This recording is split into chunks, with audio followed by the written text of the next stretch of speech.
Welcome to Redditenderbender. We give Reddit stories their deserving endings because we hate being left hanging. Story 1. I, male 33, left a stack of condoms under the nightstand while I was away from my girlfriend, female 31, for a month. I came back and found way less. We always keep a neat little stack of condoms under the nightstand for when we need them. I was getting ready to leave for a trip to visit family for a month, and a voice in the back of my head for some reason told me to count how many there were before leaving. There were 7.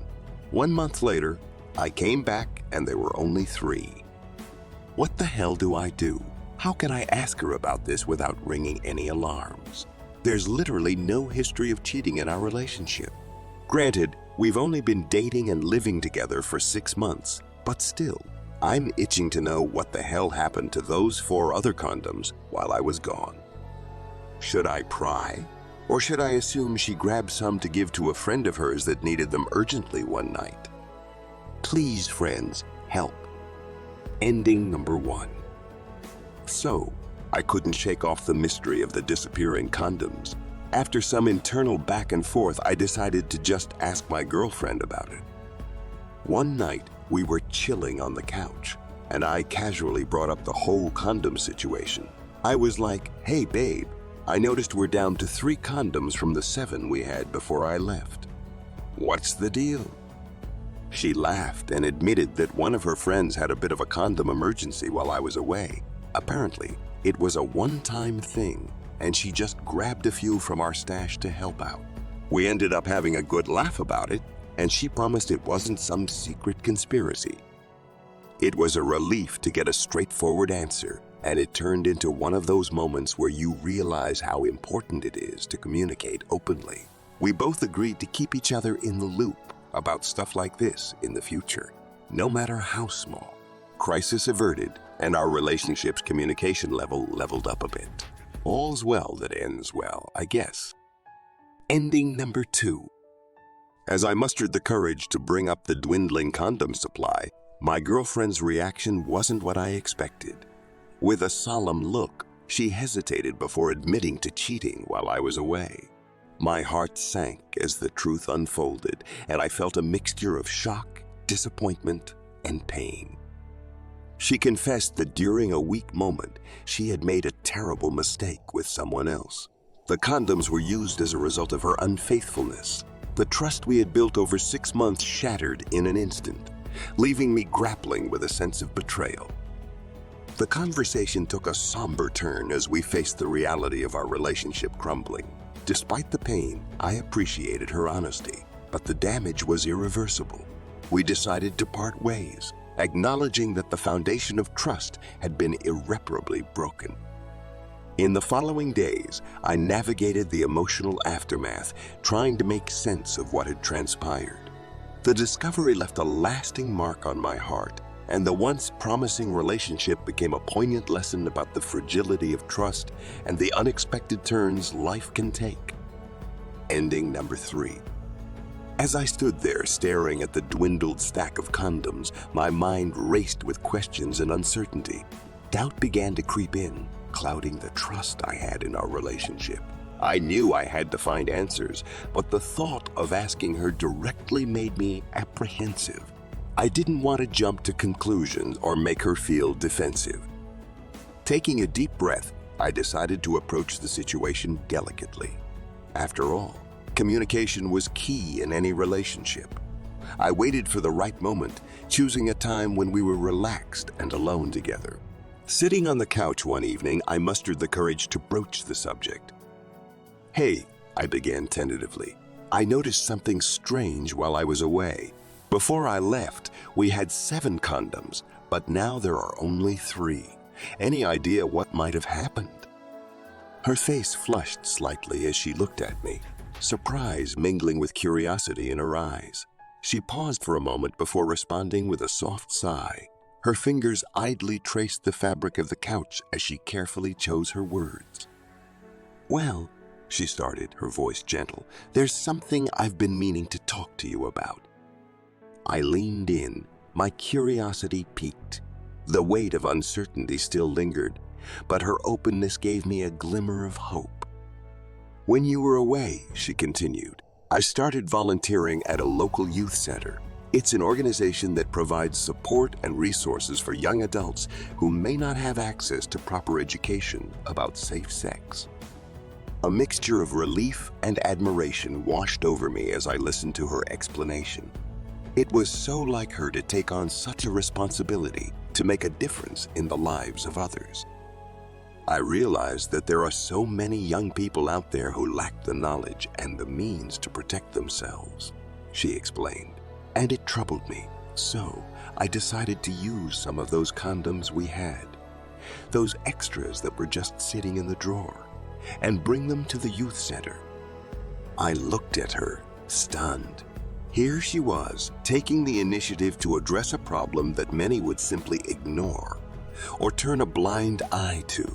It was one of the reasons why I fell in love with her in the first place. Her compassion and determination were like beacons of light in a world often clouded with indifference.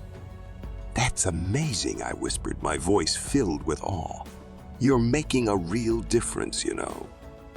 A soft smile painted her lips as she nodded. "I hope so. Even if it's just a small step, I believe it matters." For a moment, silence enveloped us as we let her words sink in. In that quietness, I felt a sense of unity with her, sharing the same passion to alleviate the struggles faced by young adults on their path to adulthood. It was in that instant that I knew I wanted to be part of this journey alongside her. Which ending did you like best? Please let me know. Story 2. My female 35 boyfriend, male 33, never wants sex. Me and my man have been together for about a year. He has odd bathroom habits and our sex life has taken a nosedive. We used to have sex multiple times a day. Now it's a couple times a month. It's like he's bored with me, I guess. I'm not. I'm still wanting him multiple times a day. It's really hurting my feelings and leaving me extremely sexually frustrated on top of that. I find myself resenting him and being upset because I'm always in the mood and craving him, but he doesn't ever seem to be, and he has never accepted my offers for sex. He always turns me down. We only have sex when he wants it. I highly suspect he's addicted to porn, but he won't admit anything or acknowledge me saying that. How should I bring this up to him without making him feel attacked? I don't want to go through his phone. I don't want to fight. I just want the man I met back. I have let him know several times I'm unhappy with our sex lives. He'll be more sexual for like a week or two, but he's not loving me. He's just saying how he wants to, which actually makes everything worse. Ending number 1. So, here I am, navigating through this tricky situation with my man. After much contemplation, I decide to have a heart-to-heart conversation with him. It's not about blaming or accusing. It's about reconnecting. Approaching him with love and understanding, I express how much I miss the intimacy we used to share. Surprisingly, he opens up too. As it turns out, he's been dealing with some personal stress that has taken a toll on our relationship. It's not about losing interest. He's just been caught up in his own world. Instead of getting defensive, I offer my support. Together, we explore ways to manage his stress and find activities to relax. I also gently bring up our intimate life, emphasizing its importance to our connection. He realizes the impact on me and genuinely wants to make things right. We start communicating more openly about our desires, creating a safe space for both of us to share our feelings. As time goes by, our relationship not only rekindles, but also grows stronger. We work together to find a balance between our needs and desires, ensuring that the spark stays alive. And you know what? We find ourselves enjoying the best of both worlds, a deep emotional connection and a satisfying sex life. In the end, our honesty and love bring us closer together, making our relationship stronger than ever. Happy endings? They are the absolute best. Ending number 2. So, with a heavy heart, I decide it's time to confront my boyfriend about the dwindling intimacy in our relationship. As we sit down to talk, I pour out my feelings, expressing how much I miss the connection we used to share. He takes a deep breath, and I can see there's something more beneath the surface. After a moment of hesitation, he opens up about a terminal illness he's been quietly battling. The weight on his shoulders, both physically and emotionally, has left him drained and affected his desire for intimacy. I'm shocked and heartbroken, realizing that his struggles go far beyond what I had imagined.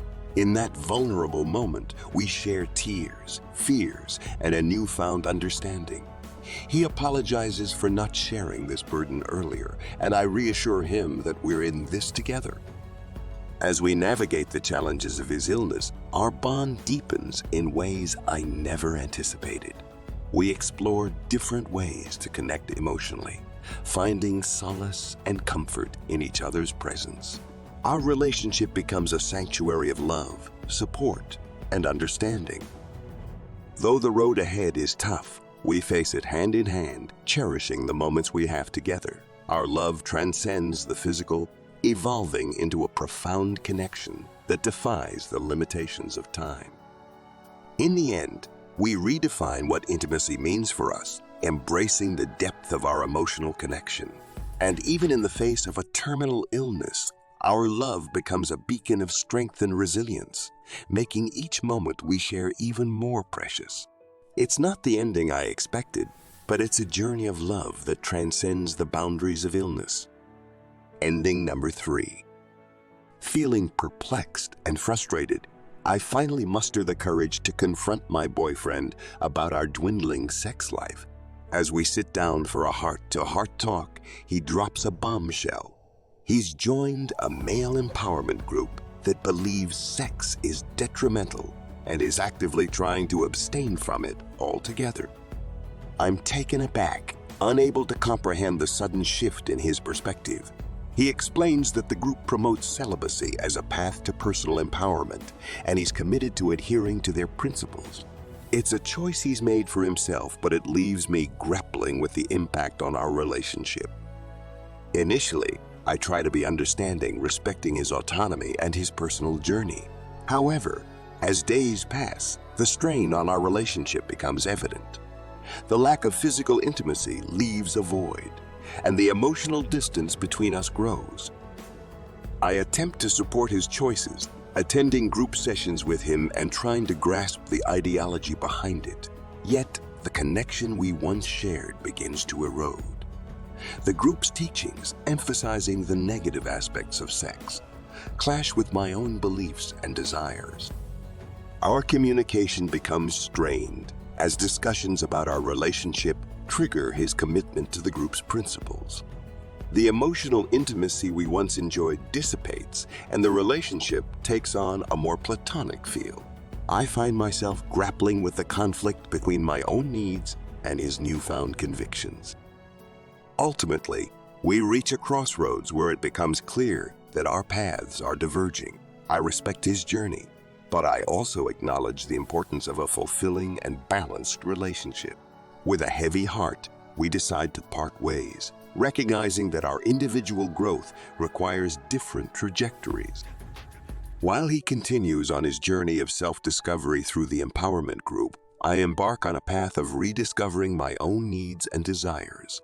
The impact of his choice on our relationship is profound, leading us to a bittersweet ending where personal empowerment takes precedence over the intimacy we once shared. Which ending did you like best? Please let me know. Story number 3. My female 24, husband male 31, asked for a paternity test. It came back positive, but our relationship was never the same. My female 24, husband male 31, and I have 3 children. Our sons look exactly like him, dark skin and dark eyes and hair, but our daughter doesn't. She looks exactly like my great-grandparents, really pale, blonde and green-eyed. But apparently, he didn't think it was possible that our daughter could look like my great-grandparents. And from the moment he saw her, he told me he wanted a paternity test. At first, I refused because I felt it was humiliating, and because I didn't think it was necessary because I never cheated on him, and I hoped he would trust me. But he didn't, and for the first 2 months of our daughter's life, he made my life hell. He didn't want to hold her even if she cried desperately while I was doing something else. He never woke up at night to help me with her. He never helped me with her. He never helped me with anything, and that hurt me so much, because with our boys, he was completely different. He helped me all the time with absolutely everything, and he was always there for me after giving birth. But this time, he left me alone, and it was the worst experience of my life. I have no family here, and his entire family, from the moment they saw my daughter, turned their backs on me. I don't have any friends here either, so it was just my daughter and me. She is a colicky baby, so it was very difficult for me to do everything alone, and on top of that, help with our sons. I decided to do the paternity test because one day his entire family came to our house to celebrate my son's birthday, and no one spoke to me. And they didn't want to include my daughter in the photos that my in-laws took of all the grandchildren. So I knew it was stupid to keep waiting for them to come to their senses. Well, the paternity test came back positive, and everyone was shocked, and of course they felt guilty for not having believed in me. Everyone apologized, and my husband even cried when he held our daughter in his arms for the first time, and I know that his apologies were genuine. And that's why I forgave him, but I don't know if I can forgive his family. They treated me really badly and said horrible things about me just a few days after giving birth, and I can't forget their insults or violence. My husband knows that I don't want to see his family, nor do I want them near any of our children, and he told his family. So these last 3 months, it has been just the 5 of us. But it doesn't feel as good as I expected. My husband is constantly apologizing and crying every time he holds our daughter, and I am getting tired of this situation. I want us to be happy as we were before. So how can we move on? My husband suggested that we should start couples therapy. How much can therapy help? Ending number 1. My husband suggested couples therapy as a way to move forward, and while I hesitated, I agreed to give it a try in the hope that it could salvage our fractured relationship. The therapy sessions, however, didn't provide the magical solution I had hoped for. The counselor offered guidance and tools for communication, but it couldn't change my husband's underlying behavior. As the weeks passed, I found myself stuck in a cycle of disappointment and frustration. The therapy sessions became a temporary escape, but the issues persisted outside the counselor's office. I began to question whether our relationship could truly heal or if I was prolonging the inevitable. In the end, despite the therapy attempts, our family remained in a state of dysfunction. The constant apologies and tears from my husband became a painful reminder that some wounds run too deep to mend. I couldn't shake off the feeling that I deserved more than a relationship marred by continuous heartache, and I had to make a difficult decision for my own well-being and that of our children. Couples therapy had offered some insights and tools, but it couldn't transform the fundamental aspects of our relationship. I questioned whether the love we once had was enough to sustain us through such a tumultuous time. The wounds left by his initial doubt and subsequent mistreatment festered, creating a chasm that seemed impossible to bridge. My exhaustion grew, not only from the demands of motherhood, but also from the emotional roller coaster of our relationship. I yearned for the happiness and stability we had before the paternity test revelation. The thought of leaving crossed my mind more frequently, but the fear of upheaving our children's lives held me back. In a final attempt to salvage what was left of our family, my husband suggested intensifying our therapy sessions. Desperation pushed me to agree, hoping that somehow, against the odds, we could find a way to heal. However, the sessions only highlighted the irreparable damage that had been done. One day, in the midst of yet another tearful apology, I realized that I couldn't continue down this path. Our family deserved more than a constant cycle of regret and remorse. I had to summon the strength to prioritize the well-being of our children and myself over a relationship that had become toxic. Breaking the cycle was daunting, but staying in a relationship that perpetuated pain seemed even more damaging. With a heavy heart, I made the difficult decision to end our marriage. It was a painful acknowledgement that sometimes, despite our best efforts, not all relationships are meant to withstand the trials that life throws at them. As I embarked on the journey of rebuilding my life, I clung to the hope that, in time, the wounds would heal and my children would have the chance to grow up in a healthier and more stable environment. The decision to leave was not easy, but it was a necessary step toward reclaiming my own happiness and that of my precious children. Ending number 2. In the midst of the emotional turmoil, I made a decision that would alter the course of our lives.